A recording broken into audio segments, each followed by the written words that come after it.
അതിർത്തി കടന്ന് ഇസ്രായേൽ സേന ഒടുവിൽ ലെബനനുള്ളിലെത്തി. കഴിഞ്ഞ ഏതാനും ദിവസങ്ങളായി തുടരുന്ന അഭ്യൂഹങ്ങൾ യാഥാർത്ഥ്യമാക്കി ലെബനനിൽ കരയുദ്ധത്തിന് തുടക്കമായതായി അന്താരാഷ്ട്ര മാധ്യമങ്ങൾ റിപ്പോർട്ട് ചെയ്യുന്നു. ഹിസ്ബുല്ല കേന്ദ്രങ്ങൾ മാത്രം ലക്ഷ്യമിട്ടിട്ടുള്ള പരിമിതമായ ആക്രമണമാണ് ഇത് എന്നാണ് ഇസ്രായേൽ പ്രതിരോധ സേന വ്യക്തമാക്കുന്നത്.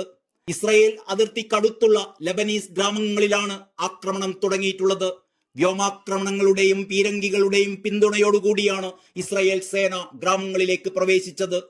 അതേസമയം അന്തിമ വിജയം നേടും വരെ ലക്ഷ്യത്തിൽ നിന്ന് മാറില്ല എന്നും ഗാസയ്ക്ക് നൽകുന്ന പിന്തുണ തുടരുമെന്നും ഇസ്രായേലിനെതിരെ നീണ്ട കരയുദ്ധത്തിന് ഹിസ്ബുള്ള തയ്യാറാണ് എന്നും ഹിസ്ബുല്ല സംഘടനയിലെ രണ്ടാമനെന്ന് വിശേഷിപ്പിക്കുന്ന ഷെയ്ഖ് നയീം ഖാസിമിന്റെ വീഡിയോ സന്ദേശം പുറത്തു വന്നിട്ടുണ്ട്.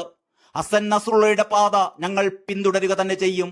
ഞങ്ങൾക്ക് ഒരുപാട് കമാൻഡർമാരെ നഷ്ടപ്പെട്ടിട്ടുണ്ട്. വലിയ ത്യാഗങ്ങൾ ഞങ്ങൾ സഹിച്ചു. പക്ഷേ അന്തിമ വിജയം നേടും വരെ ലക്ഷ്യത്തിൽ നിന്ന് മാറുന്ന പ്രശ്നമില്ല. ഗാസയ്ക്ക് നൽകുന്ന പിന്തുണ തുടരും. ഇസ്രായേലിനെതിരെ നീണ്ട കരയുദ്ധത്തിന് ഹിസ്ബുള്ള തയ്യാറാണ്. ബെയ്റൂട്ടിലെ ഒരു അജ്ഞാത കേന്ദ്രത്തിൽ നിന്നുള്ള സന്ദേശത്തിൽ ഖാസിം പറയുന്നു. തങ്ങൾ മിനിമം കാര്യം മാത്രമാണ് ഇപ്പോൾ ചെയ്യുന്നത് എന്നും യുദ്ധം ഏറ്റവും ദൈർഘ്യമേറിയ ഒന്നാണ് എന്ന കാര്യം തങ്ങൾക്കറിയാമെന്നും അദ്ദേഹം പറയുന്നു. ഹിസ്ബുള്ള മേധാവി ഹസൻ നസ്രുള്ളയെ ഇസ്രായേൽ വധിച്ചതിന് ശേഷമുള്ള ആദ്യത്തെ സന്ദേശത്തിലാണ് അദ്ദേഹം ഇക്കാര്യങ്ങളെല്ലാം വ്യക്തമാക്കിയത്. പോരാട്ടം തുടരുമെന്ന് പ്രതിജ്ഞയെടുത്ത നയീം ഖാസിം നീണ്ട യുദ്ധത്തിന് തയ്യാറാണ് എന്ന് അർത്ഥശങ്കക്കിടയില്ലാത്ത വിധം പ്രഖ്യാപിക്കുകയാണ്. ലെബനനിൽ ഇസ്രായേൽ അധിനിവേശത്തിന് ശ്രമിച്ചാൽ അതിനെതിരെ പോരാടാൻ ഏത് സാധ്യതയും തങ്ങൾ തേടും.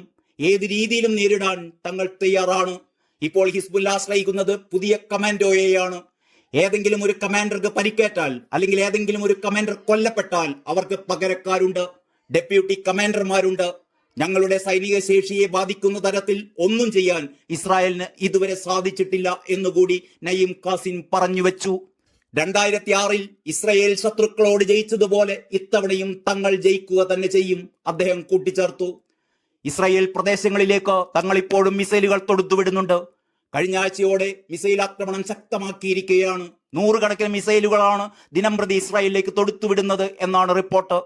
എന്നാൽ ഇന്റർസെപ്റ്ററിൽ തട്ടി പലതും വിജന പ്രദേശങ്ങളിൽ പതിക്കുകയാണ്. മിസൈൽ ആക്രമണത്തിൽ ഇസ്രായേലിൽ പലർക്കും പരിക്കേറ്റിട്ടുണ്ടെങ്കിലും മരണം അധികമൊന്നും റിപ്പോർട്ട് ചെയ്തിട്ടില്ല എന്നാണ് വിവരം. സെപ്റ്റംബർ 19 നടന്ന മിസൈൽ ആക്രമണത്തിൽ 2 ഇസ്രായേൽ സൈനികർ മരിച്ചത് മാത്രമാണ് നിലവിൽ ലഭിക്കുന്ന വിവരം. കഴിഞ്ഞ 10 ദിവസത്തിനിടെ ഹസൻ നസ്രുള്ളയടക്കം 6ഓളം ഉന്നത നേതാക്കളെയാണ് ഇസ്രായേൽ വധിച്ചത്. ലെബനനിലെ 1000ഓളം പേർ ഇസ്രായേൽ ആക്രമണത്തിൽ കൊല്ലപ്പെടുകയും ചെയ്തിട്ടുണ്ട്. ഇതിൽ കൂടുതലും സ്ത്രീകളും കുട്ടികളുമാണെന്ന് ആരോഗ്യ മന്ത്രാലയത്തെ ഉദ്ധരിച്ച് മാധ്യമങ്ങൾ റിപ്പോർട്ട് ചെയ്യുന്നു.